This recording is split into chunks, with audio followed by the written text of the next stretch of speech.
সাল 2003, রাত প্রায় 2টা থেকে 3টা। আশেপাশে কেউ যেন ফুপিয়ে ফুপিয়ে কেঁদেই চলেছে। তার কান্না জর্জরিত ভাঙা ভাঙা কণ্ঠে যেন কিছু বলছে। না, সে কোনো বিলাপ করছে না, তবে তার কান্নাতে তার মনের ভেতরে চলমান প্রচন্ড ব্যথার ছাপ যেন স্পষ্ট। আমি খানিকটা এগিয়ে গেলাম এই কান্নার উৎস খোঁজার জন্য। সামান্য দূরে গিয়ে কান্নার উৎস পেয়েও গেলাম। আমি কি সে সময় দেখেছি তা এই মুহূর্তে বলছি না, তবে ছেলেটি কি বলছে তা এবারে স্পষ্ট বুঝতে পারছি। তার বেদনাগ্রস্ত কণ্ঠে উচ্চারিত হচ্ছিল, যারা তোমার এই অবস্থার জন্য দায়ী, আমি তাদের সব সফলতার পথে কাঁটা হয়ে দাঁড়াবো।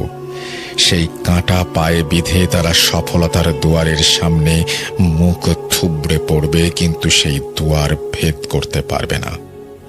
আজ থেকে আমার যুদ্ধ শুরু।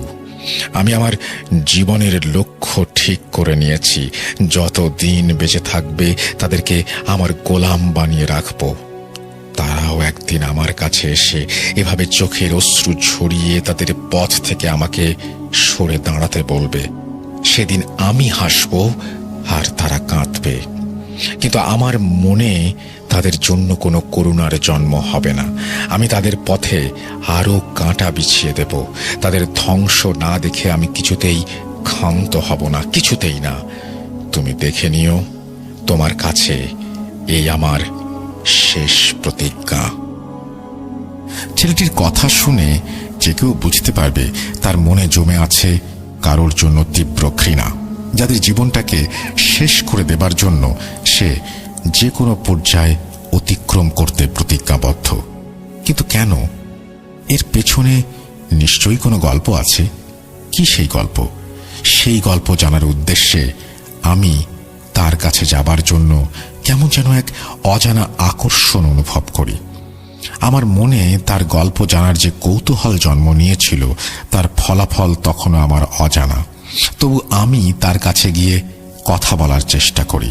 এর পরের কাহিনীটা না হয় শেষের জন্যই জমা থাক। এখানে যে ছেলেটির কথা বলছি তার নাম রূপক। খুবই সাধারণ গরিব পরিবারের ছেলে। থাকার জন্য না ছিল বাড়ি, না ছিল উদরপূর্তির জন্য পর্যাপ্ত খাবার। মাথা গোঁজার ঠাঁই হিসেবে ছিল রেল লাইনের ধারের ছোট্ট একটা বস্তি। সেখানে রূপক তার বাবা মা আর ছোট বোনকে নিয়ে থাকত। কিন্তু আজ সেই রূপকের কোনো হদিস পাওয়া যাচ্ছে না। হঠাৎ করেই কোথায় যেন হারিয়ে গেছে সে। শেষ যখন তাকে দেখেছিলাম তখন তার চেহারায় ছিল অন্যরকম এক প্রশান্তি। তার আর্থিক অবস্থাও ঘুরে দাঁড়িয়েছিল। কিন্তু রূপকের আসল পরিচয় হিসেবে যদি বলি সে একজন সাধারণ মানুষ, তাহলে সেটা হবে ভুল অথবা মিথ্যা। তার পরিচয় আমার থেকে ভালো কেউ জানে না। রূপক ছিল একজন তন্ত্র সাধনার উজ্জ্বল নক্ষত্র। সামান্য বস্তিতে থাকা একটা ছেলে কিভাবে তন্ত্র সাধনা শেখে আর কেনই বা শেখে, এই প্রশ্নটি হয়তো আপনাদের মনে ঘুরপাক খাচ্ছে। একটু অপেক্ষা করুন, এই ঘটনার সব জট আস্তে আস্তে খুলবে, আর সেটা খুলব আমি। রূপক সাধারণ কোনো তান্ত্রিক ছিল না। সে ছিল খুবই আক্রমণাত্মক একজন তান্ত্রিক। সে কারোর ক্ষতি করার জন্য তন্ত্র সাধনা করত, ব্যাপারটা তেমন নয়। কিন্তু তাকে আমি এর মাধ্যমে কারো উপকারও করতে দেখিনি। মাসের পর মাস, বছরের পর বছর সে তার শিকারের জন্য অপেক্ষা করত। হ্যাঁ, শিকার খুঁজে বেড়াত। কিন্তু এই যে সে শিকার নয়, এই শিকারের কিছু বৈশিষ্ট্য ছিল। এই শিকার শুধুমাত্র রূপকের একার শিকার ছিল না, বরং এই শিকার ছিল অন্য আরেকজনের। তার নাম হাসিদ আল রুহ। এই নাম কোনো সাধারণ নাম নয়, এই নাম তার নিজের দেয়া নাম। আল রুহ পরিচয় সম্পর্কে আমি সেই মুহূর্তে অবগত ছিলাম না। যখন জানলাম তখন মনে হলো মানুষের জীবন কখন কোন দিকে মোড় নেয় সেটা জানা গেলে কত ভালোই না হতো। সেসব কথা থাক। রূপকের মোট 4টি শিকার ছিল, সেগুলো বলছি একে একে। শিকার 1।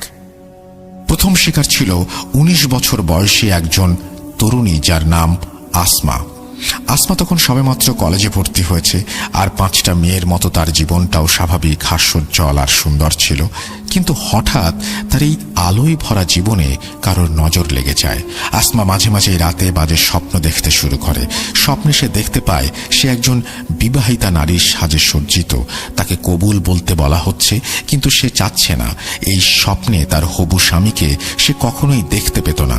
এছাড়াও স্বপ্নে কেউ হয়তো তার সাথে জোর জবস্তি করার চেষ্টা করত।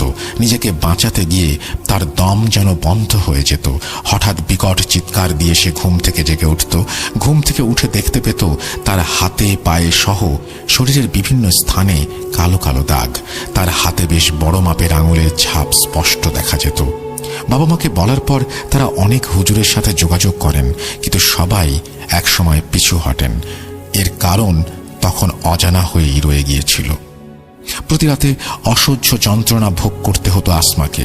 হয়তো তার সামনে খারাপ কিছু অপেক্ষা করছিল। এদিকে রূপকের আচরণও কেমন যেন পাল্টে যেতে শুরু করে। সে যেন অস্থির হয়েই যাচ্ছে দিনকে দিন। আমি জিজ্ঞাসা করলে বলে, না, আসছে না, কোনো খোঁজ পাচ্ছি না, চেষ্টা চালিয়ে যাচ্ছি। আমার মন বলছে আল রুফ তার শিকার পেয়ে গেছে, কিন্তু ওই শিকার ওর নয়, আমার, শুধুই আমার। ওই শিকারের হকদার একমাত্র আমি। আজ রাতে আমি আবারও কড়াভাবে চেষ্টা করব সেই শিকারের খোঁজ বের করতে। আপনি আজ রাতে আমার ঘরের আশেপাশে ভুলেও আসবেন না। আর আমাকে আপনি সাহায্য করছেন, তাই আমি আপনাকে সব বলছি। আমার কাজ আপনাকে দেখাচ্ছি। এসব যদি ঘূর্ণাক্ষরেও কেউ জানতে পারে, তাহলে আমার পরবর্তী শিকার হবেন আপনি। কথাটা মাথায় রাখবেন। সেদিন তার কথা শুনে আমি বেশ ভয় পেয়ে যাই।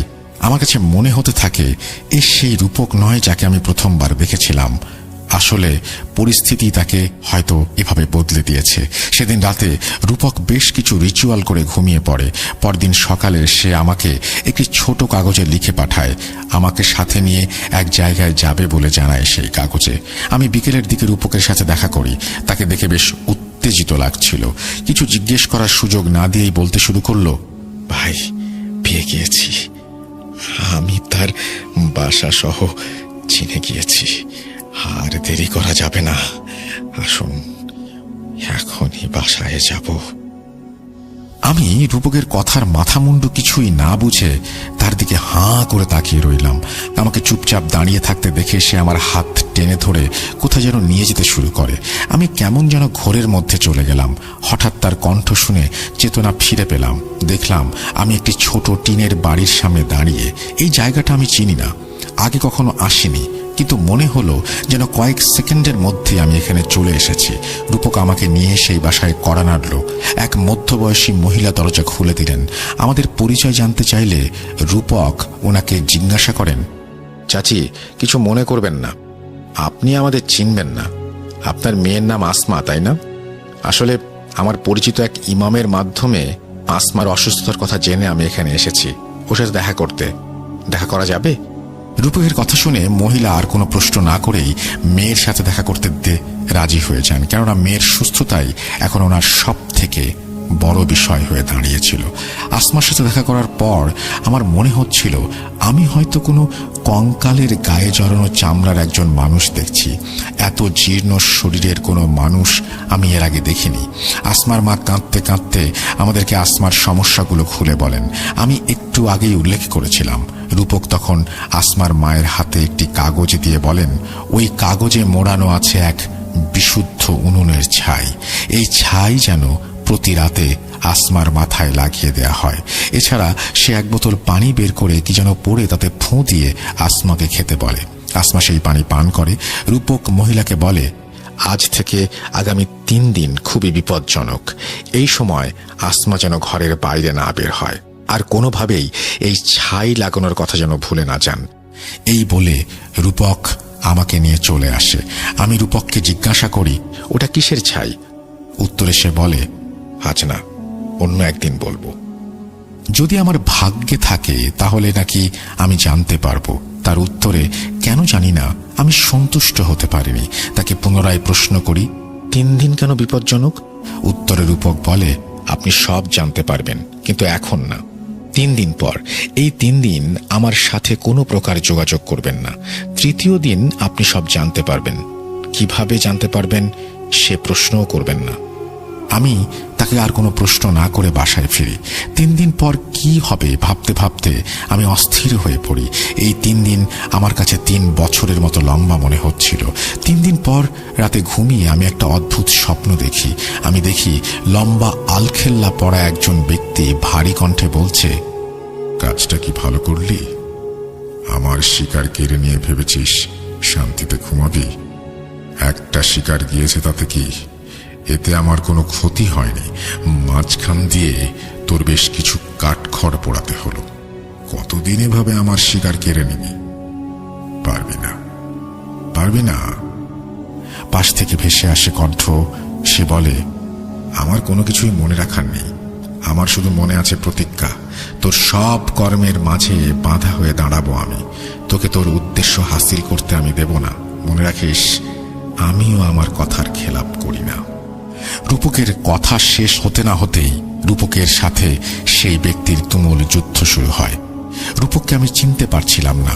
তার পেছন থেকে যেন মানবরূপী বিশাল দেহী এক পশু আকৃতির কোনো কিছু বের হয়ে এসে সেই ব্যক্তির মুখে সজোরে থাবা বসিয়ে তাকে ছুঁড়ে ফেলে দেয় কয়েক ফুট দূরে। রাগে ফুঁসতে ফুঁসতে সেই ব্যক্তি রূপককে হুমকি দিয়ে চলে যায়। হঠাৎ আমার মনে হলো রূপক আমার দিকে তাকিয়ে হাসছে আর বলছে, বলেছিলাম না সব জানতে পারবেন। তার চোখ টকটকে লাল, তার মুখের হাসি যেন স্বয়ং শয়তানের হাসিকেও হার মানাতে বাধ্য। আমার ঘুম ভেঙে যায়, ঘেমে নিয়ে আমি একাকার। সকালে রূপকের সাথে দেখা করি। আমাকে দেখে সে বলে, আপনি তো সব জেনেই গিয়েছেন, তাই আর কিছু জিজ্ঞেস করবেন না। আমি আসমার খোঁজ নিয়ে এসেছি। সে এখন ভালো আছে, তবে তাকে এখনো আরো কিছুদিন সেই ছাই ব্যবহার করতে হবে। আমি রূপককে জিজ্ঞাসা করি, এবার কি, আর কি করতে চাও?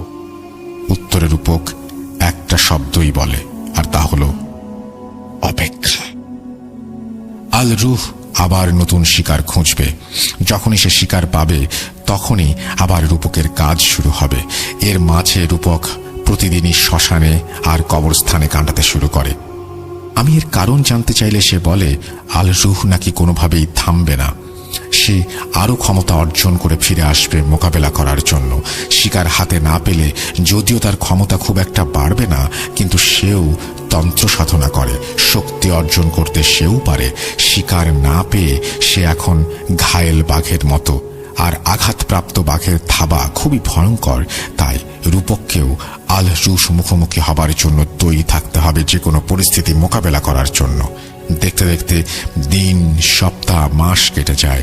অপেক্ষার শেষ হয় না। রূপকের সাথে অনেক দিন আমার দেখা সাক্ষাৎ নেই। আমি একরকম ভুলেই গিয়েছি তার কথা, কিন্তু হঠাৎ একদিন তার কথা মনে পড়ে যায়। আমার নিজের জন্য না, আমার খুব কাছের কারো জন্য মনে পড়ে। আমি হন্যে হয়ে রূপককে খুঁজতে শুরু করি, কিন্তু তার দেখা মেলে না। প্রায় 4-5 দিন কেটে যায়। আমি এমন কোনো উপায় রাখিনি আমার সেই কাছের মানুষকে বাঁচিয়ে রাখার জন্য, কিন্তু আমার মনে হচ্ছে আমি পারবো না। একা একা বাড়ির পেছনে বসে আছি আর মনে মনে প্রচণ্ড চিৎকার করেই চলেছি। সেই চিৎকারের শব্দ কেউ শুনছে না, আমি নিজেও না। কেননা সব চিৎকারের আওয়াজ হয় না। চোখের পানির যেমন ঝর্ণার মতো গাল বেয়ে বয়ে চলেছে, থামার নাম নেই।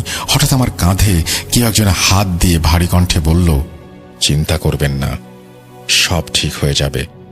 আমি পেছন ফিরে অবাক হয়ে যাই। যাকে 4-5 দিন ধরে পাগলের মতো হন্যে হয়ে খুঁজছি, সে আমার পেছনে দাঁড়িয়ে। তাকে চেনা যাচ্ছে না তেমন।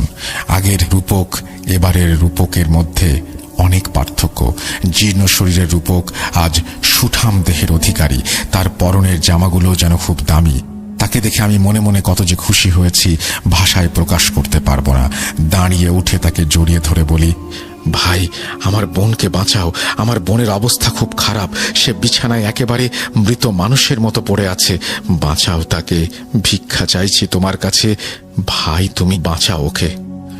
আমার কথা শুনে রূপক আমাকে শান্ত হতে বলে আর আমার বোনকে দেখার ইচ্ছা প্রকাশ করে। আমি তাকে আমার বোনের রুমে নিয়ে যাই, তাকে দেখাই। আমার বোনের হাতে কালো কালো ছোপ দাগ দেখে রূপক আমার কাছে সেই দাগ ছুঁয়ে দেখার অনুমতি চায়। আমি তাকে অনুমতি দিলে সে চোখ বন্ধ করে আমার বোনের হাতে থাকা কালো দাগ স্পর্শ করে। কিছুক্ষণ বসে থাকে। হঠাৎ সে আমার বোনের হাত ছেড়ে দিয়ে দ্রুত বাইরে চলে আসে।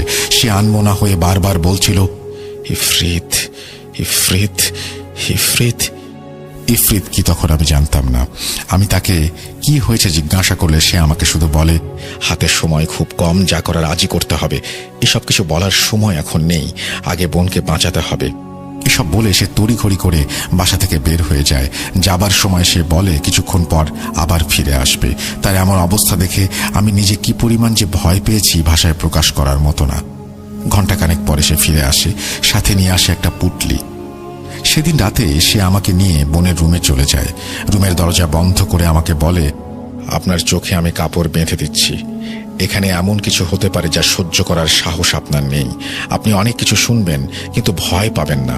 আর যা কিছু হয়ে যাক, বোনের হাত ছাড়বেন না। এই কথা বলে সে আমার চোখ বেঁধে বাম হাতে কিছু একটা ধরিয়ে ডান হাত দিয়ে আমার বোনের হাত শক্ত করে ধরে রাখতে বলে। আমি তার কথা মতোই কাজ করি। আশেপাশে কোনো শব্দ নেই, চারপাশে একেবারে নিশ্চুপ।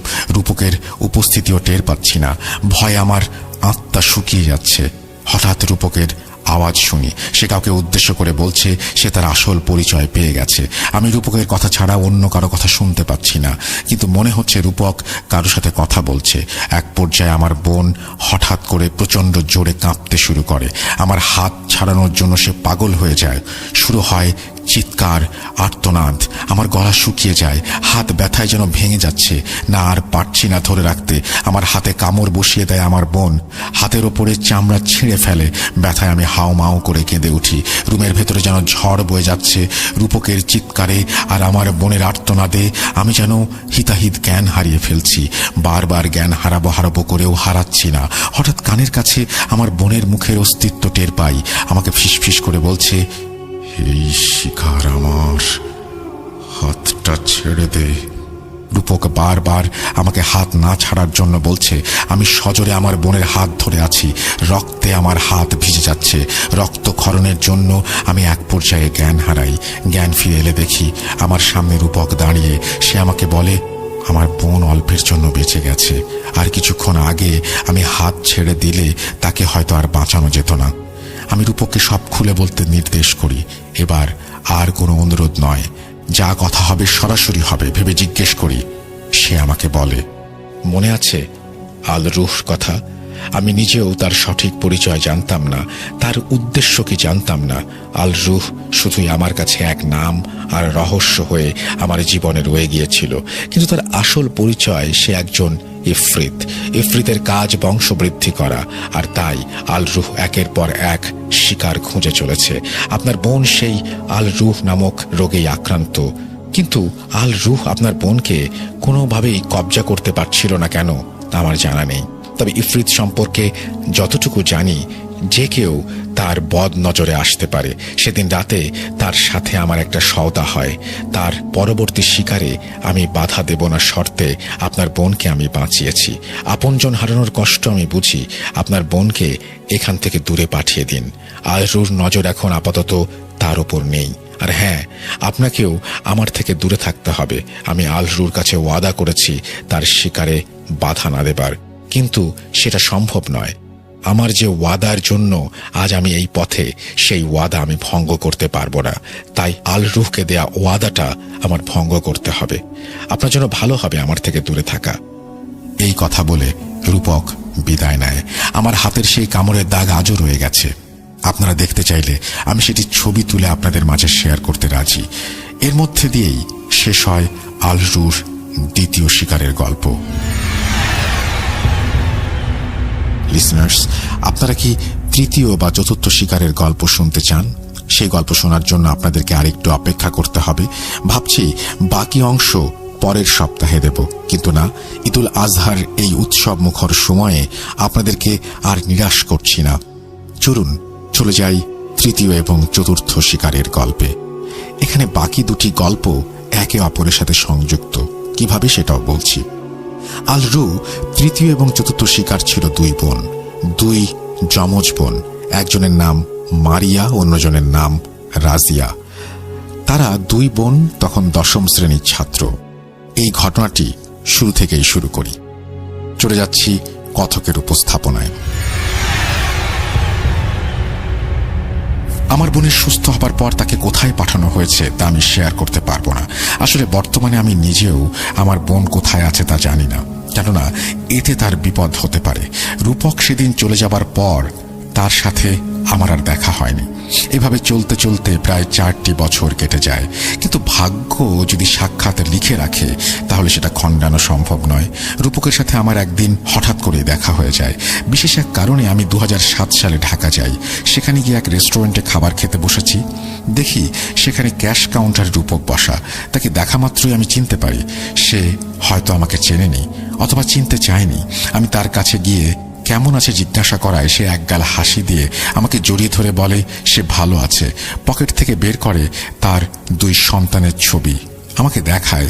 খুব ভালো লেগেছিল সেদিন তার সাথে দেখা করে। আমার কাজ শেষ করার পর আমি আবার তার রেস্টুরেন্টে ফিরে আসি। তার জীবনে কি চলছে এবং তান্ত্রিক থেকে রেস্টুরেন্টের মালিক হবার রাস্তায় কি কি ঘটনা ঘটেছে সব শুনতে চাই। সে এক দীর্ঘশ্বাস নিয়ে কিছুক্ষণ চুপ থেকে বলে রেস্টুরেন্টের বারান্দায় বসে আমার সাথে সব শেয়ার করবে। আমিও তার কথায় রাজি হই। দুজন একসাথে বসে কফির কাপ হাতে নিয়ে চুপচাপ অপেক্ষা করি। একসময় রূপক বলতে শুরু করে, ভাই, জীবনের অনেকটা সময় আলরুহ নষ্ট করে দিয়েছে। আপনি জানেন তার সাথে আমার এই শত্রুতা কিসের? যেদিন আপনি আমাকে স্টেশনে দেখেছিলেন সেদিন আমার হাতে একজনের লাশ ছিল। বারবার আমাকে জিজ্ঞাসা করার পরেও আমি আপনাকে বলিনি ওই লাশ কার। ওই লাশ ছিল আমার আদরের ছোট বোনের। আলরু আমার বোনকে নির্মমভাবে হত্যা করেছে। আমার বোনের পেটে 7 মাসের বাচ্চা ছিল।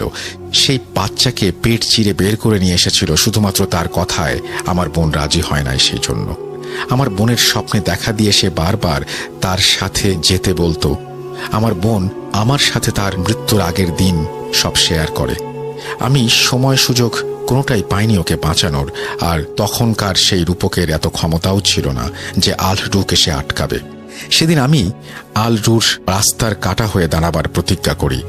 এই হলো সাধক রূপকের তান্ত্রিক হবার পাঠ। আর বর্তমানে আসার পেছনে ইতিহাস একটু ভিন্ন। আপনার বোনকে বাঁচানোর পর রুহ সাথে আমার বেশ কিছুদিন কথা হয়। সে আমাকে বারবার মনে করিয়ে দেয় আমি যেন তার শিকারে বাধা না হয়ে দাঁড়াই। সেদিন থেকেই আমার মন কেমন যেন অস্থির হয়েছিল। মনে হচ্ছিল এবার সে আরো বড় একটা কিছু করার চেষ্টা করবে। আমার ধারণা সত্যি হয়। একদিন রাতে আমি তার মনে কোনো পরিকল্পনা আছে কিনা জানার জন্য আমার ক্ষমতা ব্যবহার করি। সেদিন রাতে আমি স্বপ্নে দেখি 2টা মেয়ে যারা একই রকম দেখতে। তারা প্রচণ্ড ভয়ে অন্ধকার রুমের এক কোণায় লুকিয়ে আছে একে অপরকে জড়িয়ে ধরে। আর তাদের সামনে দাঁড়ানো সাক্ষাৎ শয়তান রূহ। সাথে সাথে আমার ঘুম ভেঙে যায়। আমি ঘুম থেকে উঠেই আবার বেশ কিছু রিচুয়াল শুরু করি, যা ছিল আমার ভুল। আলরুহ আমার উপর নজর রাখছিল যা আমার অজানা ছিল। সে তখনও তার শিকার খুঁজে পায়নি। আমার স্বপ্নের মাধ্যমেই আমি তাকে তার শিকারের কাছে পৌঁছে দেই। সেদিন রাতে সে আমার সামনে আসে এবং আমাকে ধন্যবাদ দিয়ে চলে যায়। অনেক খোঁজ করেও আমি ওই 2 মেয়ের কোনো হদিস পাচ্ছিলাম না। আমার ক্ষমতাও কোনো কাজে আসছিল না। এরপর আমি একের পর এক উপায় অবলম্বন করতে শুরু করি। শেষে এক অঘরী তান্ত্রিকের কাছ থেকে কিছু নতুন তন্ত্র শিখে সেই অনুযায়ী কাজ করি এবং সেই মেয়ে দুটোকে খুঁজে বের করতে সক্ষম হই। আমি অনেক দেরি করে ফেলেছিলাম। সেই 2 মেয়ে তখন আলরুর কবজায় চলে গিয়েছে। মেয়ে দুটি ছিল এতিম। এতিমখানা থেকেই তাদের লেখাপড়ার ব্যবস্থা ছিল, কিন্তু তাদের আচরণগত পরিবর্তনের জন্য তাদেরকে একটি কক্ষে রাখা হয়। এতিমখানা গিয়ে আমি অনেক কষ্টে তাদের সাথে দেখা করি। তাদেরকে দেখে আমি অবাক হয়ে যাই। 2 জন জীর্ণশীর্ণ মেয়ে একসাথে বসে আছে। তারা উভয়ই আমাকে দেখে নড়ে চড়ে বসে আর নিজেদের আড়াল করতে শুরু করে। তখন তাদের বয়স অনেক কম হওয়ায় আলরু তার ইচ্ছা পূরণ করতে সক্ষম ছিল না, তাই তাদেরকে আপাতত নিজের কবজায় রেখেছিল। আমি তাদের সাথে দেখা করেই বুঝতে পারি এটি সেই শয়তান ইফরিতের কাজ। তাদের গায়ে মন্ত্র পড়ে পানি ছিটিয়ে দিতেই তারা চিৎকার শুরু করে। কোনোভাবে তাদেরকে আলরুর কবজা থেকে কিছু সময়ের জন্য মুক্ত করে আমি আমার নিজের মন্ত্র পড়া পানি খাইয়ে দেই। সেদিন রাতে আলরু আমার কাছে আসে এবং আমার ওয়াদার কথা মনে করিয়ে দেয়। আমাকে তার পথ থেকে সরে যেতে বলে, কিন্তু আমি পিছপা হই না, তার কথায় কর্ণপাত করি না। রাগে ক্ষোভে সে আমার জীবন নেবার সিদ্ধান্ত নেয়। আমি তৈরিই ছিলাম, তাই সে আমার কোনো ক্ষতি করতে পারেনি। তখন যাবার সময় সে আমাকে বলে ওই 2 বোনকে সে অবশ্যই নিয়ে যাবে এবং আজই নিয়ে যাবে, তাকে কেউ আটকাতে পারবে না। রুহ চলে যাবার পর আমি সেদিন রাতে আবার এতিমখানায় যাই। সেখানে গিয়ে 2 বোনের সাথে কথা বলে জানতে পারি তারা প্রায় 2 মাস ধরে বাজে স্বপ্ন দেখছে। স্বপ্নে কেউ তাদের সাথে জোর জবস্তি করার চেষ্টা করছে। ঘুম থেকে উঠে শরীরের বিভিন্ন স্থানে কাটা এবং কালো দাগ দেখতে পায়। তারা খাবার খেতে পারে না, খাবার খেতে গেলেই খাবারে পোকা আর মৃত ইঁদুর ভেসে ওঠে। তাদেরকে যেন কোনো এক অশুভ শক্তি বন্ধ করে রেখেছে। তাদের মধ্যে এক বোন কোনো কথা বলছিল না, সে আমার দিকে তাকিয়ে মুচকি মুচকি হাসছিল। আমি তাকে কিছু বলতে যাবার আগেই সে লাফ দিয়ে এসে আমার গলা টিপে ধরে। তার ধারালো নখ দিয়ে আমার বুকে আঁচড় কাটতে শুরু করে, আমাকে রক্তাক্ত করে ফেলে। আর এসবের কারণ হচ্ছে তখন সে আলরুর দ্বারা পজেসড ছিল। আমার গলা টিপে ধরে আমাকে বিকৃত আর শান্ত আওয়াজে বলে, জানতাম এখানে সুরক্ষার ব্যবস্থা করে আসবি না, তাই তো তোকে এখানে আসতে বাধ্য করেছি। তুই আমার পথের কাঁটা, তোকে সরিয়ে দিলেই আমার কাজ শেষ। এই বলে সে আমার বুকে প্রচন্ড জোরে আঁচড় দিয়ে আমার বুকের হাড় বের করে ফেলে। অন্যদিকে দ্বিতীয় বোন এসব দেখে ভয়ে চিৎকার শুরু করে দেয়। আমি মন্ত্র পড়তে শুরু করি। আমি মনে মনে আরো মরিয়া হই নিজেকে বাঁচানোর জন্য। মন্ত্র পড়ে মেয়েটির মাথায় কোনো রকমে হাত দিতেই সে অজ্ঞান হয়ে যায়। কিন্তু মেয়েটি পড়ে যাবার সাথে সাথে ছায়ার মতো বিশাল দেহী এক জন্তু আকৃতির কিছু একটা আমি দেখতে পাই। মনে হচ্ছে যেন এতক্ষণ সেই মেয়ে এই জন্তুর ভেতরেই ছিল। আর তার পড়ে যাবার সাথে সাথেই জন্তুটির রূপ আমার সামনে স্পষ্ট হয়ে গেল। তার মাথায় ছিল ধারালো 2টি শিং আর চোখ দুটো ছিল লাল। মনে মনে অনেকবার বারণ করেছি শয়তানের কথা না মানতে, কিন্তু মুখ দিয়ে উচ্চারিত হয়নি। জ্ঞান হারাই আমি। জ্ঞান ফিরলে দেখি 2 বোনের এক বোন আরেক বোনের লাশ বুকে জড়িয়ে ধরে ফুঁপিয়ে ফুঁপিয়ে কাঁদছে। আমার বুঝতে বাকি থাকলো না পজেসড হওয়া বোনকে ইফরিত তার সাথে নিয়ে গেছে। মনে খুব কষ্ট পাচ্ছিলাম, কেননা আমার বোনকে করা ওয়াদা আমি রক্ষা করতে পারিনি। রুমের বাইরে এসে কোনো রকমে স্টাফদের সাহায্যে হাসপাতালে যাই। স্টাফরা আমার এই অবস্থা দেখে হতবাক হয়ে যান। আমি রাগান্বিতভাবে বলি, নাটক করছেন? কারো চিৎকারের কোনো শব্দই কি আপনাদের কানে আসেনি? উত্তরে তারা কেউই কোনো শব্দ শুনতে পায়নি বলে। বুঝতে পারলাম এটাও ইফরিতের কাজ। হাসপাতালে যাবার পর আমার বুকে একটি বড় ধরনের সার্জারি হয়। সার্জারি শেষে আমার জ্ঞান ফিরে এলে আমি আমার পাশে কাউকে না দেখে মনে মনে ভাবি, আমার মতো মানুষের পাশে কে থাকবে? আমি তো এতিম, না আছে বাবা না আছে মা। যাও এক বড় বোন ছিল, তাকেও ইফরিত দুনিয়া ছাড়া করেছে। এই দুনিয়ায় আমার কেউ নেই, ঠিক ওই মেয়েটার মতো। ওই মেয়েটার জন্য আমার খুব মায়া হচ্ছিল। সুস্থ হবার পর তার সাথে দেখা করি আমি। নিজের বোনকে হারিয়ে সে একেবারে নিশ্চুপ হয়ে গেছে। তার বোন আমাকে আর নিজের বোনকে বাঁচাতেই নিজের জীবন দিয়েছে। মনে মনে একটা সিদ্ধান্ত নিয়ে চলে গেলাম এতিমখানার পরিচালকের কাছে দেখা করতে। সকল কথা এবং কাজ শেষ করে সেদিন এতিমখানা থেকে চলে আসি, কিন্তু একা আসিনি। সেই মেয়েটি আজ আমার স্ত্রী রাজিয়া। হ্যাঁ ভাই, রাজিয়াকে বিয়ে করে নিয়ে এসেছি সেদিন, কিন্তু রুহকে আটকাতে পারলাম না। আমি এরপর অনেকবার তার খোঁজ করেছি, কিন্তু কোনো হদিস পাইনি। সে চলে গিয়েছে নাকি এখনো আছে আমি জানি না। তাই আপনাকে অনুরোধ করব, আপনার বোনের ঠিকানা আমাকে বলবেন না কখনোই। আপনার বোন যেখানে আছে সেখান থেকেও তাকে সরিয়ে ফেলুন। আপনি নিজেও তার ঠিকানা নেবেন না, আড়ালেই রাখুন তাকে, কেননা আল রুহ ফিরেও আসতে পারে। কিন্তু তখন আপনার বোনকে বাঁচানোর জন্য কোনো রূপক আর ফিরে আসবে না। আমি সব ছেড়ে দিয়েছি ভাই। রুহকে খুঁজতে খুঁজতে ব্যর্থ হয়ে যখন আর কোনো পথ পাচ্ছিলাম না, তখন আমি নিজেকে পাল্টে ফেলি। নিজের স্ত্রী সংসারের জন্য আমার তন্ত্র সাধনায় অর্জিত অর্থের কিছু অংশ আমি আমার স্ত্রী যে এতিমখানায় ছিল সেখানে দান করে দিই। বাকি টাকা দিয়ে এই রেস্টুরেন্ট চালু করি। স্ত্রী আর 2 সন্তান নিয়ে সুখেই আছি। আর আগের রূপক হতে চাই না রুহ পথের কাঁটা হতে, কেননা মৃত বোনকে করা প্রতিজ্ঞার জন্য জীবিত স্ত্রী সন্তানদের হাত ছেড়ে দিতে পারি না। আর তাই আজ সাধারণ মানুষ হিসেবেই রয়ে গেলাম। জানি না রুহু এখন কোথায়, তবে তার সাথে আর কখনো দেখা হোক সেটা আমি চাই না। অনেক শুনেছি মানুষ জাতি জিনকে বশ করে, বন্দি করে, টর্চার করে, কিন্তু সত্যিকারে তা হয় কিনা আমার জানা নেই। ইফরিতের মোকাবেলা যারা করেছেন তারাই কেবল জানেন ইফরিতের ক্ষমতা কত বেশি, কতটা ভয়ঙ্কর। আমি জানি, নিজের চোখে দেখেছি, তাই আর দেখতে চাই না। ভেবেছিলাম এসব নিয়ে আর আলোচনা করব না, কিন্তু আপনার বোনের ঠিকানা কেউ যেন জানতে না পারে, তাই এই ব্যাপারটা আপনাকে সাবধান করতেই খুলে বললাম।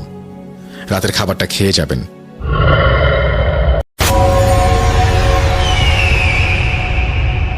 ঘটনা শুরু 2017 সালের দিকে। তখন আমি ক্লাস 6-এ পড়ি। যাকে নিয়ে এই ঘটনা তার নাম আমি প্রকাশ করছি না, ধরে নিচ্ছি তার নাম নীরব। আমার বাড়ির পাশেই তার বাড়ি। সে আমার সমবয়সী। ওদের বাড়িও ততদিনে পরিত্যক্ত হয়ে উঠেছিল, কারণ ওর দাদি মারা যাবার পর ওর পুরো পরিবার ঢাকায় চলে যায়। আর নীরবদের দাদা অনেক আগেই মারা গেছে। ওর বাবা চাচা সবাই চলে যায়। ওরা ঢাকার বাইপাইলের দিকে থাকতো, সেখানে ওদের মুদির দোকান ছিল। তো নীরবকে ওর বাবা ওইখানে একটা মাদ্রাসায় ভর্তি করিয়ে দেয়। সকালে মাদ্রাসায় যেত, সন্ধ্যার দিকে বাড়ি ফিরে আসতো। একদিন মাদ্রাসা থেকে বাড়ি ফেরার পথে ওর অনেকটা দেরি হয়ে যায়। সেদিন ওদের মাদ্রাসায় কেউ খাবার দিয়েছিল। মিলাদ শেষে খাবার খেয়ে আসতে অনেকটা সময় পেরিয়ে যায়। আসার পথে রাস্তায় একটা তাজা জবা ফুল কুড়িয়ে পায়। ফুলটা নাকে নিয়ে শুকতেই কেমন একটা কড়া স্মেল পায় সে। এরপর ওর মাথা ঝিমঝিম করতে থাকে। ওর এমন অবস্থা হয় যে আর সামনে এগোতে পারছিল না। ও রাস্তার পাশেই ময়লার ভাগাড়ে পড়ে জ্ঞান হারায়। নীরবের বাবা মা নীরবের দেরি দেখে প্রথমে মাদ্রাসার হুজুরকে ফোন করে। সেখানে না পেয়ে খোঁজা শুরু করে। শেষ রাতের দিকে ওর পরিবার ওকে সেই রাস্তা থেকে উদ্ধার করে আনে। এরপর ওর বাবা ওর কাছ থেকে সব শুনে খুব বকাঝকা করে। কেন সে রাস্তায় পড়ে থাকা ফুল শুকেছিল, কারণ সেটা বিষাক্তও হতে পারে। এরপরে ডাক্তারের কাছে নিয়ে গেলে ডাক্তার চিকিৎসা করে এবং সে ভালো হয়ে যায়। তবে আসল ঘটনা শুরু হয় প্রায় 1 সপ্তাহ পর। নীরব প্রায় লক্ষ্য করতে থাকে কেউ ওকে ফলো করছে। সবসময় মনে হতো ওর আশেপাশে কেউ আছে। ওর যে চাচার কথা বলেছিলাম তারাও ঢাকাতেই থাকে।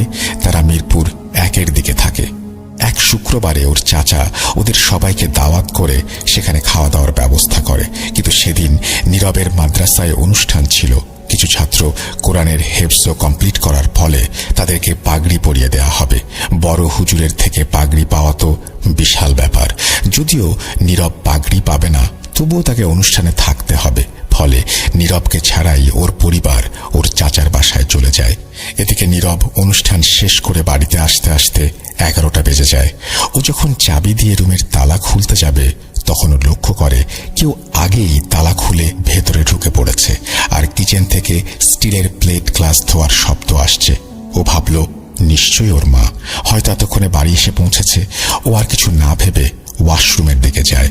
সেখানে গিয়ে ফ্রেশ হয়ে যখন বের হতে যাবে তখন সে খেয়াল করলো ওয়াশরুমের দরজা সে খুলতে পারছে না। খুব ধাক্কাধাক্কি করার পরেও যখন খুলছে না তখন ওর মাকে ডাকে। ও বলে, মা, দরজা খুলতে পারছি না, বাইরে থেকে কেউ লক করে দিয়েছে মনে হয়, খুলে দিয়ে যাও। কিন্তু ওর মা তখনও কোনো সাড়া দিচ্ছে না। এদিকে ও ডেকেই চলেছে। এবার সে ওয়াশরুমের বালতি উল্টো করে রেখে তার উপরে দাঁড়িয়ে দরজার ওপরে আধ ভাঙা ভেন্টিলেটর দিয়ে দেখার চেষ্টা করছে বাইরে মা কি করছে। তখন ও যা দেখলো তাতে ওর আত্মা বের হয়ে যাওয়ার জোগাড়। ও দেখলো ওর মা একটা ছোট্ট বাচ্চার আস্ত একটা হাত কামড়ে খাচ্ছে আর তার চোখ অনবরত রক্তে ভেসে যাচ্ছে। এটা দেখে ওর শরীর এক মুহূর্তে জমে গিয়েছিল। এই দৃশ্য সে সহ্য করতে না পেরে বেহুশ হয়ে যায়। নীরবে যখন জ্ঞান ফিরল তখন সবাই ওর চারদিকে বসে আছে। ডাক্তার এসে ব্লাড প্রেশার চেক করে দেখলো ওর ব্লাড প্রেশার একদম নেমে গেছে। ডাক্তার ঔষধ লিখে দিয়ে গেছে, কিছু কড়া ঘুমের ঔষধও দিয়েছে। ও যখন সব ঘটনা খুলে বলল তখন ওর পরিবার সিদ্ধান্ত নিল তারা গ্রামের বাড়িতে চলে আসবে, ভালো কোনো ফকিরকে দেখাবে। নীরবের বাবার নাম ছিল নজরুল। নজরুল চাচার শ্বশুর বাড়িও ছিল আমাদের একই পাড়ায়। আমি আবারও বলছি, নীরবের বাবা মানে নজরুল চাচার বাড়ি আর নীরবের নানার বাড়ি একই পাড়ায়, 10 মিনিটের রাস্তা। যেহেতু নীরবদের বাড়ি অনেকদিন ধরেই বিরান হয়ে পড়ে আছে, তাই নীরবরা ওর নানার বাড়িতেই ওঠে। তবে দিনের বেলায় তাদের পুরনো বাড়িতে চলে আসে। তাদের পুরনো বাড়ি আমাদের বাড়ির পাশেই। বিকেল হলেই ওইদিকে কেউ ভয়ে যায় না। আর সন্ধ্যা হলেই ওদের বাড়িতে রান্নার শব্দ আসতো, যেমন তরকারি টকবক করা শব্দ, হামানদিস্তায় মশলা পিষছে কেউ, এমন শব্দ। মানে ওদের বাড়িতে অতি প্রাকৃত কোনো জাতির যে বাস, এটা আমাদের পাড়ার সবাই জানত। ওরা ঢাকা চলে যাওয়ার পরই এমনটা শুরু হয়েছিল। ওদের বাড়ির পাশেই ওদের পারিবারিক কবরস্থান। তো নীরবরা গ্রামে আসার পরও ওদের বাড়িতে অস্বাভাবিক ঘটনাগুলো চলতেই থাকে। নজরুল চাচারা যখন পরিবারের সবাই মিলে গ্রামে চলে আসে, তখন তাদের কিছু প্রয়োজনীয় জিনিসপত্র পুরনো বাড়িতে রেখে আসে। নীরবের বড় বোন নূরজাহান আপু পুরনো বাড়ির কাঠের সিন্ধুকে বিছানার চাদর কাঁথা এসব গুছিয়ে রাখেন। পরদিন যখন আবার ফিরে আসেন পুরনো বাড়িতে, তখন দেখেন কেউ সেই চাদর কাঁথা বিছানা পেরে রেখেছে, আর বিছানায় লম্বা বাঁকা পায়ের ছাপ, মানুষের পায়ের সাদৃশ্য। মনে হয় কেউ মাটি পায়ে বিছানায় দাঁড়িয়েছিল। তো নজরুল চাচা আমার বাবার কাছে এসে পরামর্শ চাইল যে ভাই কি করা যায়। বাবাও কিছু তাবিজ দিয়ে দেয় আর বলে ওকে বড় ফকির দেখাতে। আরেকটা বিষয় বলে রাখি, আমাদের এখানে ফোকরালি বা কবিরাজি চিকিৎসার ব্যবস্থা এমন যে একজন ফকির বা কবিরাজ থাকবেন আর একজন বিশুদ্ধ তুলারাশি জাতকের ব্যক্তি থাকবেন, যাকে পাতা বলা হয়, যার দেহে আচরকারী জিন প্রবেশ করে সবার সামনে কি হয়েছে বা কেন এসেছে বা কি চায় সে, এসব বিষয়ে কথা বলবে। তো আমার বাবা একজন খুব বয়স্ক, প্রায় 85-86 বছরের একজনের নাম বললেন। তিনি আমাদের পাশের গ্রামের বিখ্যাত তুলারাশি বা পাতা। এই লোকের সাদা চুল আর বড় বড় সাদা দাড়ি। তুলারাশির ব্যবস্থা হলেও তখনও কোনো ফকিরকে আনা হবে কিনা নিশ্চিত হওয়া যায়নি। নজরুল চাচার শ্বশুর, উনি আমাদের মসজিদের মুয়াজ্জিন, তিনি বক্কর ফকিরকে আনার কথা বললেন। পরে তার কাছেই যাওয়া হয়। তো উনি বলেন আগামী রবিবার তিনি আসবেন, তবে তুলারাশি হিসেবে যেন ওই বৃদ্ধ ব্যক্তিকেই নেওয়া হয়। ওই বৃদ্ধের নাম আমি ভুলে গেছি, উনি এখন আর বেঁচে নেই। আল্লাহ তাকে বেহেশত নসিব করুক। ওনার দ্বারা আমাদের গ্রামের অনেকের উপকার হয়েছে। যা হোক, বক্কর ফকির বলে যে আগামী রবিবার তিনি আসবেন। সেদিন ছিল বৃহস্পতিবার। তো এটা নজরুল চাচার কাছে খুব দেরি মনে হয়, কারণ তার ছেলে নীরব দিনে দিনে আরো অসুস্থ হয়ে পড়ছে। রাতে ঘুমোতে পারে না, খেতে পারে না। একদিন আমি, নীরব ও আমাদের এলাকার একটি ছেলে মিলে বাড়ির সামনে টঙে বসে আছি। বিকেল গড়িয়ে সন্ধ্যা। হঠাৎ নীরবতা ভেঙে খুব উচ্চ স্বরে আমার বাবার নাম ধরে গালিগালাজ করতে শুরু করে। একই সাথে আমার গলা চেপে ধরে আর বলে, তোর বাবাকে বলবি আমার পেছনে যেন না লাগে আর কাউকে যেন লেলিয়ে না দেয়, তা না হলে তোরা কেউ বাঁচবি না, কাউকে রেহাই দেব না। আমার গলা চেপে ধরায় আমার কষ্ট হচ্ছিল। আমি অবাকও হচ্ছিলাম যে শুকনো পাতলা নীরবের দেহে এত শক্তি আসলো কোত্থেকে। আমি নিজেকে ছাড়াতে পারছি না, আমার সাথের অন্য ছেলেটিও পারছে না। এক সময় আমাদের সাথের ওই ছেলেটি, তার নাম বকুল, ও ভয়ে দৌড়ে পালায়। আমি দেখলাম নীরবের চোখ সম্পূর্ণ সাদা হয়ে গেছে, চোখের কালো অংশটা একেবারেই নেই, আর ওর মুখ অস্বাভাবিক বিকৃত হয়ে গেছে। আমি প্রচন্ড ভয়ে কাঁপছি, আর চিৎকার করার শক্তিও নেই। কিছুক্ষণ পরে বকুল নীরবের বাবা আর নীরবের মামাকে সঙ্গে করে নিয়ে আসে। তারাই পরে আমাকে ছাড়িয়ে নেয়। এরপর আমি আবার বাড়িতে চলে আসি। আগেই বলে রাখি, আমাদের যৌথ ফ্যামিলি, তাই আমাদের বাড়িটিও অনেক বড়। প্রায় 1.5 বিঘা জমির ওপরে আমাদের বাড়ি। উঠোন মিলিয়ে আমাদের বাড়িতে আলাদা আলাদা কিছু ঘর আছে, যার বেশিরভাগই পরিত্যক্ত, কারণ আমার চাচা দাদুরা শহরে চলে গেছেন। তবে ঈদে বা বিভিন্ন অনুষ্ঠানে তারা আসেন। তো আমি যে ঘরে থাকি তাতে 6টি রুম, যার একটি ছাড়া অন্যগুলোতে ধান, পাট, কাঠখড়ির চালা এসব থাকে। আমি 6-এ উঠেই এখানে একা থাকা শুরু করি। যা হোক, সেদিনকার ওই ঘটনার পরে রাতে আমার ভীষণ জ্বর আসে। রাতভর শুধু প্রলাপ বকে যাচ্ছিলাম। খুব ভয়ঙ্কর একটা স্বপ্ন দেখলাম। স্বপ্নে দেখলাম আমি একটা কবরের ওপরে শুয়ে আছি, আর কবরটি ভীষণ জোরে কাঁপছে। এরপর একটা শক্ত হাত এসে আমাকে টেনে নিতে যাচ্ছে। আমি প্রাণপণ ওপরে উঠতে যাচ্ছি, পারছি না। আমার চিৎকার শুনে বাবা এসে আমাকে ডেকে তোলেন, আর আমার কি হয়েছে জানতে চাইলে আমি প্রলাপ বকতে থাকি। পরে বাবা পানি পড়া দিলে তা পান করে সেদিনের মতো ঘুমিয়ে যায়। সকালবেলা শোনা গেল নজরুল চাচা বক্কর ফকিরকে দিয়ে তার ছেলের চিকিৎসা করাবেন না, তিনি যত দ্রুত সম্ভব তার ছেলের চিকিৎসা চান। তিনি ওই দিন একজন কোরআনে হাফেজ ফকিরকে ডেকে নিয়ে আসেন, যার নাম ইয়াসিন। তিনি আসেন তার পরিচিত অন্য একজন তুলারাশির জাতককে নিয়ে। সকালের খাওয়া দাওয়া সেরে আমরা সবাই নীরবের নানুর বাড়িতে ভিড় করলাম। ফকির সাহেব তার রিচুয়াল শুরু করলেন। বাড়ির ভেতরেই মাটিতে একটি কলা গাছের পাতা বেছানো হলো। তার চারপাশে 4টি কলা গাছ এমনভাবে পুঁতে রাখা হলো যে কলা গাছ 4টি দাঁড়িয়ে রইল। 4 কলা গাছের মাঝখানে রাখা কলার পাতায় তুলারাশিকে বসানো হলো। তার 2 কানে গাঁদা ফুল গুজে দেওয়া হলো। 2 হাত মুষ্টি করে বৃদ্ধ আঙ্গুল দুটো একত্র করা হলো। মুষ্টিবদ্ধ হাতের মাঝখানে আরেকটি গাঁদা ফুল। ইয়াসিন হুজুর মানে ফকির সাহেব কিছু আয়াত তেলাওয়াত করতে শুরু করলেন, আর একটি কুলোয় থাকা কিছু সরিষাতে ফু দিতে থাকলেন। একই সাথে ওই সরিষাগুলোকে কুলার সঙ্গে হাতের তালু দিয়ে ঘষতে থাকলেন। এরপরে আগেই প্রস্তুত করা মন্ত্রপুত তেল তুলারাশির মাথায়, কানে ও বৃদ্ধাঙ্গুলে লাগিয়ে দিলেন। একটু পরেই তুলারাশি কাঁপতে শুরু করলো। বসা অবস্থায় চারিদিকে ঘুরতে থাকলো। এই সময় ফকির সাহেব একটা কাঁচি দিয়ে তুলারাশির চারপাশে দাগ কাটলেন, আর কাঁচিটা দাগের মাথায় পুঁতে দিলেন। তুলারাশি মুখ দিয়ে ফোঁস ফোঁস শব্দ করা শুরু করলো। হাত দুটো সজোরে মাটিতে আঁচড়াতে লাগলো। ইয়াসিন হুজুর মানে ফকির সাহেব জিজ্ঞেস করলেন, কে তুই, কোথায় থাকিস?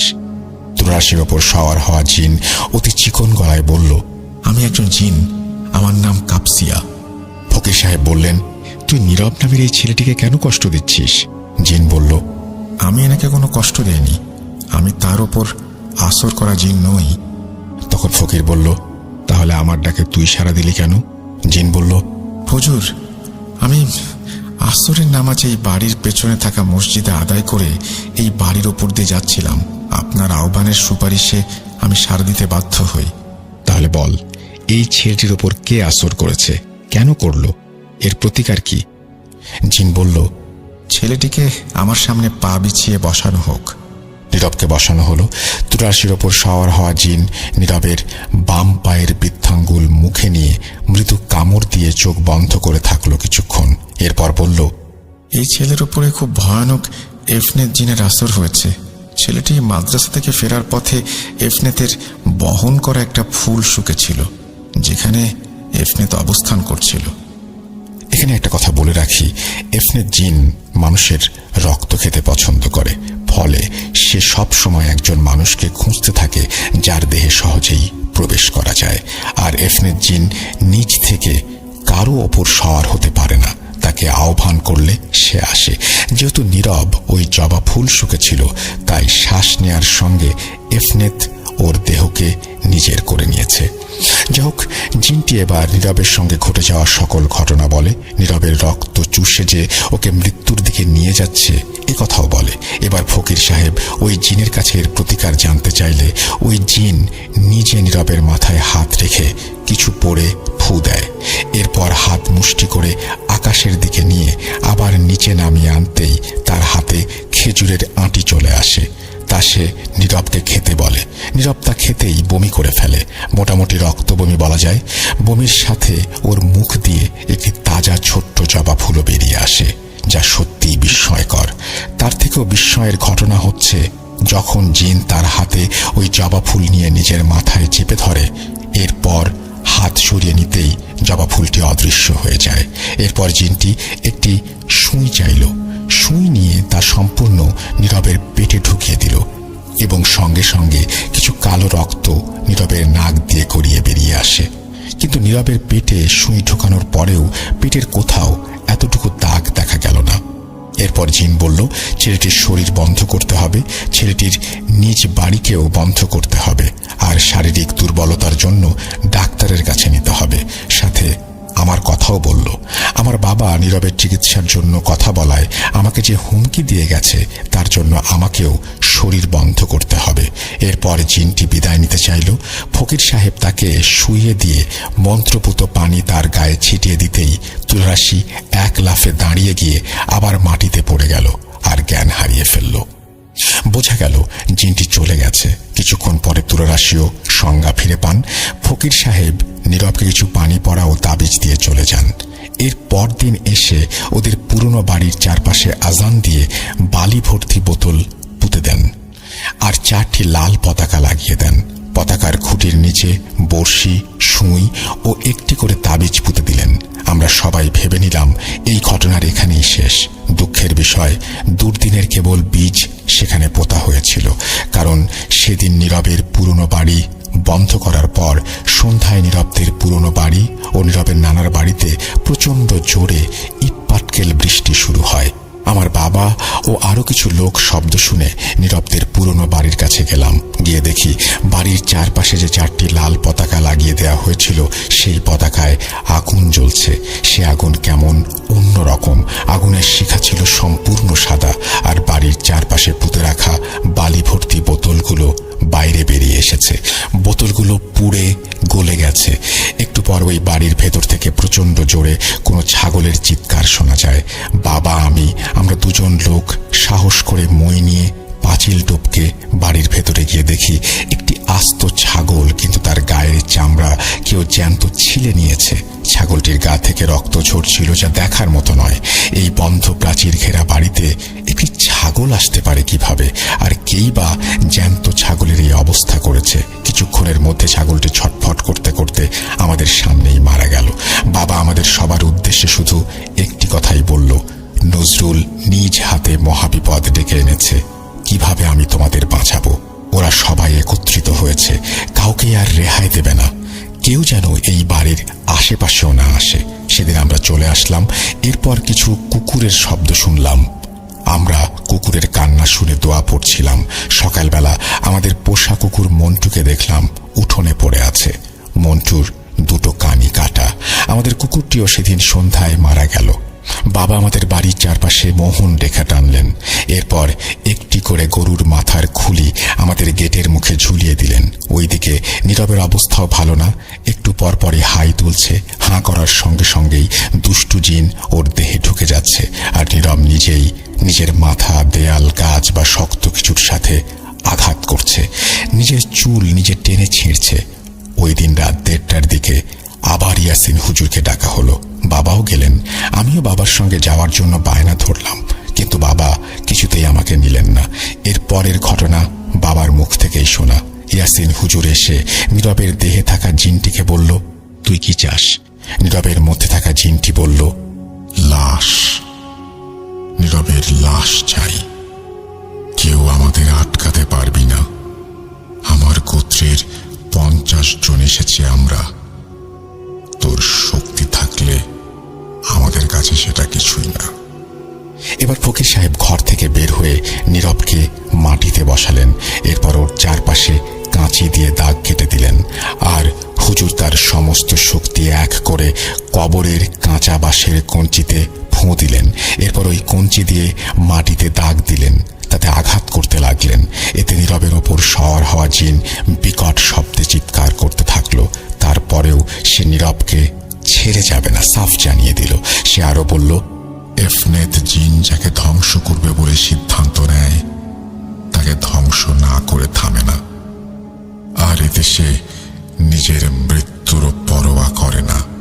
হুজুরের আঘাতে যখন কাজ হচ্ছিল না, তখন হুজুর একটি বড় কাঁচের বোতল আনলেন। বোতলটি নীরবের সামনে রাখলেন। এরপর দোয়া পড়তে শুরু করলেন।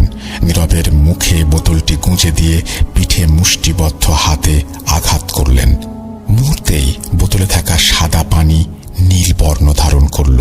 এভাবে একে একে 50টি আঘাত করে 50টি জিনকেই ওই বোতলে বন্দি করে ফেললেন।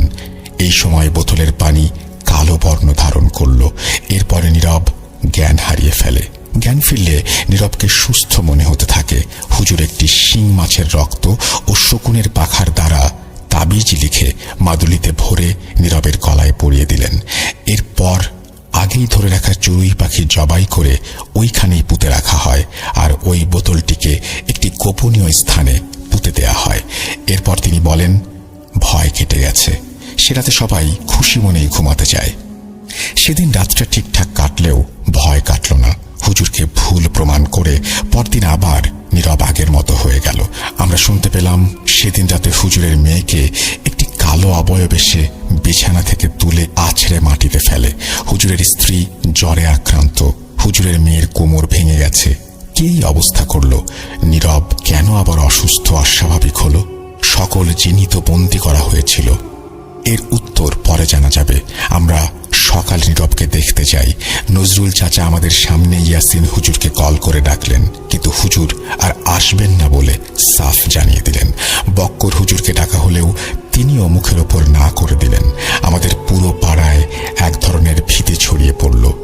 মেয়েরা সন্ধ্যায় পড়তে বসলে সেই কালো অবয়ব এসে হাত টেনে ধরছে।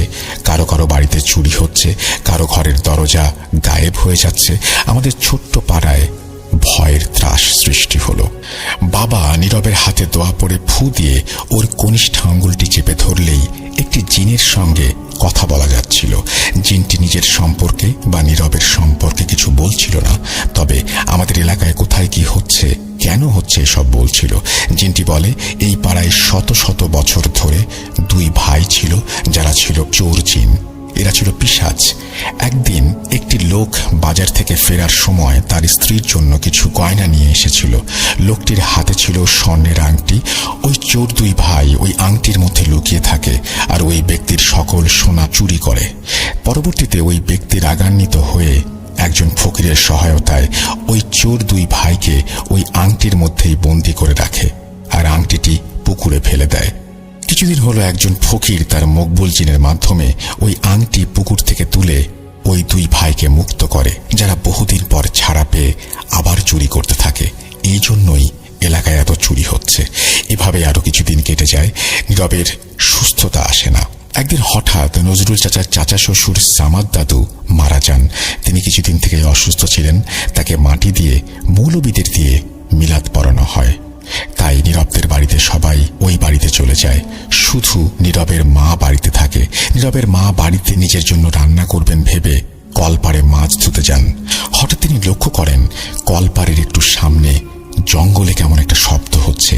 এই সময় তিনি দেখেন একজন মহিলা যে হুবহু তারই মতো দেখতে চাচির একটা হাত ধরে বলছে, তোর ছেলেকে নিয়েই যাব। চাচি এটা দেখে সহ্য করতে না পেরে জ্ঞান হারিয়ে ফেলেন। বাড়ির লোকজন এসে চাচিকে কলপাড়ে পড়ে থাকতে দেখেন। পরদিন অন্য একজন খুব বড় ফকিরের কাছে যান নজরুল চাচা নীরব আর চাচিকে নিয়ে। ফকির চাচাকে বলেন, তোমরা চলে যাও, এখন এসে কোনো লাভ হবে না, তোমাদের পরিবারের একজনকে মরতেই হবে।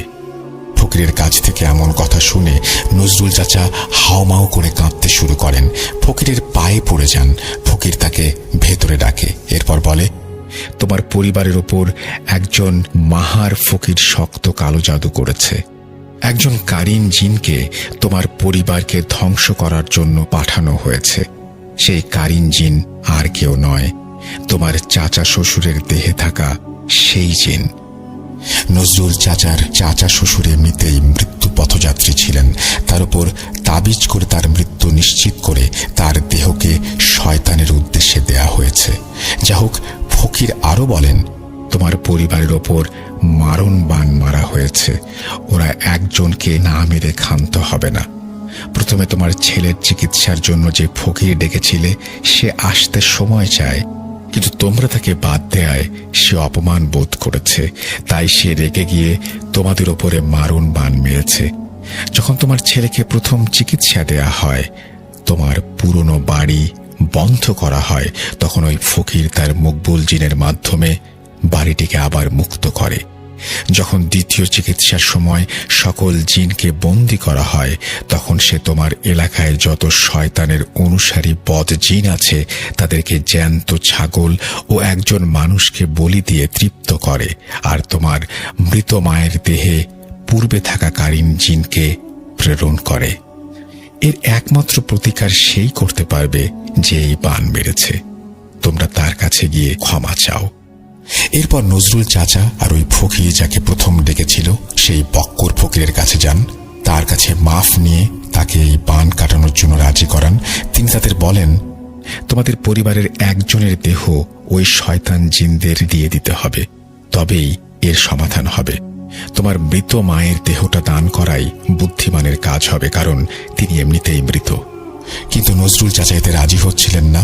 হাজার হলেও মায়ের দেহ কি কেউ শয়তানকে খাদ্য হিসেবে দেয়? কিন্তু এছাড়া আর কোনো উপায়ও ছিল না। তখন নজরুল চাচা কাঁদতে কাঁদতে সেখান থেকে বের হয়ে আসেন আর বলেন, আপনারা যা ভালো মনে করেন তাই করুন। নজরুল চাচার সম্মতি পেয়ে বক্কর ফকির তার মায়ের মৃতদেহকে দান করে দেয়। এই ঘটনার 4 দিন পরে নীরবদের পুরনো বাড়িতে একটি কঙ্কালের টুকরো দেখেন নূরজাহান আপা। তখন আমরা বুঝতে পারি এটা আর কেউ না, নীরবের দাদির দেহের অংশ। পরে সব হাড়গোড় তার কবরেই পুঁতে রাখা হয়। এদিকে নীরব অসুস্থ হয়, পরিবার নিয়ে সে ঢাকায় থাকে। নীরব এখন কোরআনের হাফেজ।